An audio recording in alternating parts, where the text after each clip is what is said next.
വടക്കനാട് കൊമ്പനായിരുന്നു വന്നത്. അപ്പോൾ ഞങ്ങളുടെ കൃഷിയിടങ്ങളിൽ ഈ ആന വലച്ചു നടന്നത്. അപ്പോൾ അതുകൊണ്ടാണ് ഈ കൃഷിയെല്ലാം നശിച്ചു പോയതും മറ്റേ ഇതായത്. അവനിവിടെ വന്നിറങ്ങിയപ്പോഴേ ഇവന് പരിചയം ഉണ്ടായിരുന്നു ഈ സ്ഥലങ്ങളെക്കുറിച്ച്.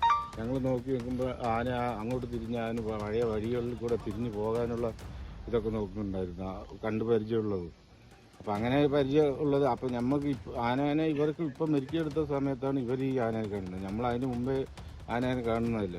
ഒരു കൃഷി സ്ഥലങ്ങളിൽ മാത്രമായിരുന്നു. വൈകുന്നേരം 6 മണി കഴിഞ്ഞാൽ കൃഷിയിലിറങ്ങും. ഈ ഇവിടെ മതിൽ പകുതി നിർത്തി ആ കൃഷിൻ്റെ ഒരു അറ്റം, കൃഷി ഭൂമിൻ്റെ ഒരു അറ്റം ഈ കാടിൻ്റെ ചുറ്റിപ്പറ്റി എല്ലാ സൈഡും ഞങ്ങളുടെ സ്ഥലമാണ്. അങ്ങനെ ആകുമ്പോൾ ആന ഇറങ്ങുന്ന ഫസ്റ്റിൽ ഞങ്ങളുടെ കൃഷി സ്ഥലത്താണ്.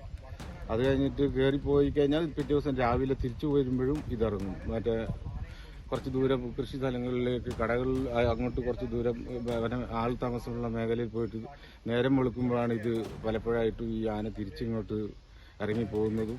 ആ കാലഘട്ടത്തിലാണ് ഇവിടുന്ന് തന്നെ ആട്ടിപ്പോയിട്ടാണ് വടക്കനാട് വെച്ച് ഇതിനെ പിടിച്ചു കെട്ടുന്നത്. പിന്നെ അത് മെരുക്കിയെടുത്തിട്ട് ഇപ്പോൾ ഇതിനു വേണ്ടി കൊണ്ടുവന്നത്.